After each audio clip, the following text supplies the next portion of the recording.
Hello, everybody. Today we have Julian with us to tell us what Zika fever is. Hello, Julian. Hello. Would you mind to tell us what Zika fever is, and how is it spread? Yes, Zika fever, it's an infectious disease caused by the Zika virus. Um, it's mainly spread by the bite of one type of mosquitoes, the Aedes type. Uh, this mosquito it's also responsible for the transmissions of dengue and chikungunya viruses. Um, that it's important is the transmissions of the virus can be by sexual contact and potentially by blood transfusions in human, even if people is not symptomatic.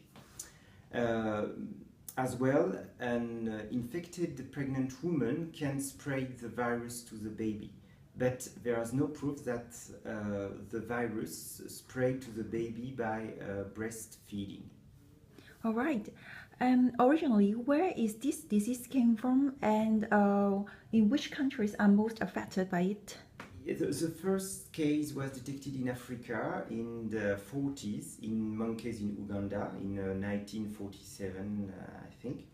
Um, then there have further outbreaks in Africa, in Southeast Asia, and now in Pacific Island. The main areas in concerns are Central and South America now, but there are some infections in Samoa and Cape Verde, so there are 3 continents involved currently. And just to know, remember that the list of countries will change from time to time, and people advised to check some websites such as the Center for Disease Control for regularly updates. All right. So, what are the main symptoms for it, and how do we diagnose it? Just to beginning, there is an incubation period between 2 and 7 days, and after this period, people developed symptoms such as mild fever plus muscle and joint pain, conjunctivitis with sore and red eyes, headache, or maculopapular rash. These symptoms last less than 7 days, and deaths are rare, but nervous system disorder can occur. It's called Guillain-Barré syndrome. But the biggest concern is the impact it could have on babies during pregnancy and the surge in microcephaly.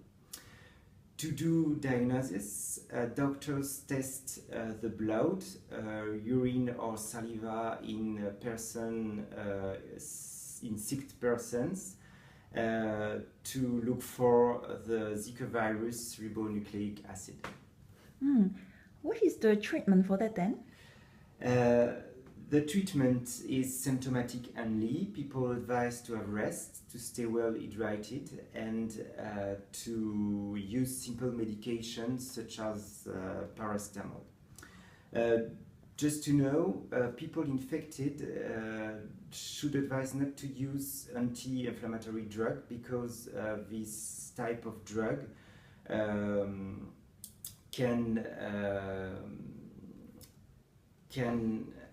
be responsible of bleeding complication in case of dengue fever, and Zika virus at the early stage of infections can mimic dengue fever. And is there a way that we can prevent it? As there is no vaccine and treatment, the only way is to decrease the risk of being bitten. For that, health officials advise people to use insect repellent, to cover up with long sleeve clothes, and to close the windows and doors. Another concern is due to the fact that mosquitoes lay their eggs in standing water, so people are also being told to empty buckets and flower pots. And obviously, due to the concern regarding microcephaly linked to the infection, pregnant women should advise not to travel to affected countries.